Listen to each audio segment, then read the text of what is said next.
ក្មេងខ្ញុំមានក្តីស្រមៃចង់ឃើញថ្ងៃមួយជីវិតបានថ្មីរាប់សិបឆ្នាំកន្លងញើឈាមស្រង់ស្រោរាប់សិបឆ្នាំកន្លងញើឈាមស្រក់ស្រោចលះបង់គ្រប់យ៉ាងទាំងកម្លាំងកាយចិត្តសង្ឃឹមថាផ្លែផ្កានឹងរែកស្គូស្គីរយប់រាល់ថ្ងៃខំប្រឹងមិនរៀថយតែហេតុអ្វីស្រមោលអន្កា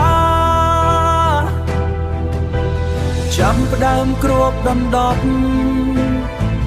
លើក្តីសង្ឃឹមបេះដូងចាប់ផ្ដើមញ័រដូចមានរឿងអីការខំប្រឹងរាប់ឆ្នាំត្រូវរលាយក្នុងមួយបបព្រិចភ្នែក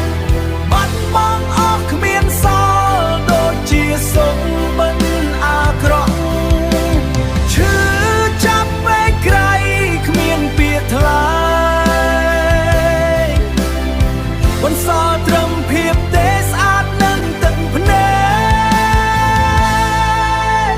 រឿងដែលកើតឡើងមួយរំពេចដូចភ្លេចបន្ទោបោកបង់ជីវិតក្តីស្រមៃបាក់បែកខ្ទេចខ្ទាំគ្មានសល់អនាគតដែលធ្លាប់គិតទៅជាស្រមោលអនាគតដែលធ្លាប់គិតទៅជាស្រមោលបាត់បង់ទិសដៅមិនដឹងទៅណារស់នៅរាល់ថ្ងៃដូចជាមនុស្សឈួតភាពភ័យខ្លាចកាន់តែធំឡើងការពិតដ៏ជូរចត់ត្រូវតែទទួលបេះដូងរឹតតែឈឺគ្មានថ្ងៃជាការខំប្រឹងរាប់ឆ្នាំត្រូវរលាយក្នុងមួយបបព្រិចក្រឈឺចាប់ពេកក្រៃគ្មានពាក្យថ្លៃបន្សល់ត្រឹមភាពទេស្អាតនឹងទឹកភ្នែកតើខ្ញុំត្រូវធ្វើឆ្នាញ់បន្តទៅមុខពេលដែលវ័យគ្មានន័យទៀតហើយ